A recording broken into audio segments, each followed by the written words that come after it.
அதில் ஒரு மாணவருடைய உறவினர் நமக்கு பேட்டியளித்திருக்கிறார். அந்த பேட்டியை பார்க்கலாம். முருகன் சார், பெரியார் சார், எங்கள் வீடு வேறு தங்கச்சி பேசுகிறேன் சார்.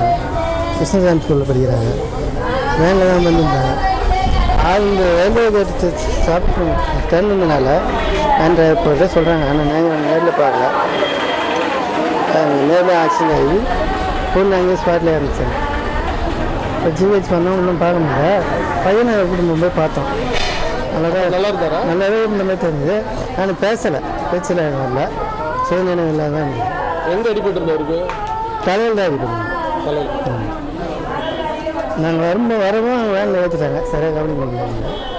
இப்போ ஜிப்மாய் போனாங்க. போயிட்டு இப்போ தான் தகவல் வருது. பிரச்சனை உங்கள் குடும்பத்தில் ஒரே குடும்பம் சார். ஒரே குடும்பத்தில் ஒரு பொண்ணு ஒரு பையன் தான். அவங்க பேர் என்ன? சாருமதி சரி. உங்கள் குடும்பத்தில் அவங்க தான் வாரிசு? அவங்க எங்களுக்கு வேறு தங்கச்சி. இவங்க எப்படி படிப்பாங்க? அவங்க நல்லா படிப்பாங்க சார். பொண்ணு நல்லா படிக்கும், பையன் நல்லா படிக்கும். இப்போ அவங்க 11th படிச்சுட்டு இருக்காங்களா? பொண்ணு 12th, பையன் 11th. அவங்க என்ன எதிர்காலத்தில் என்ன படிக்கிறாங்க? அவங்க பொண்ணு வந்து ஐஏஎஸ் படிப்பாங்க.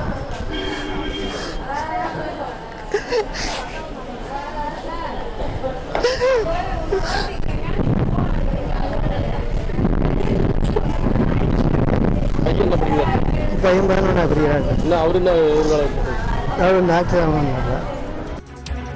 ஒரே குடும்பத்தைச் சேர்ந்த 2 குழந்தைகளை இழந்த அவர்கள் அந்த துயரத்தை தாழ முடியாமல் கண்ணீர் விட்டு அழக்கூடிய காட்சிகளை பார்க்க முடிகிறது. நம்முடைய மனதையும் உழுக்கும் விதமாக அது அமைந்திருக்கிறது.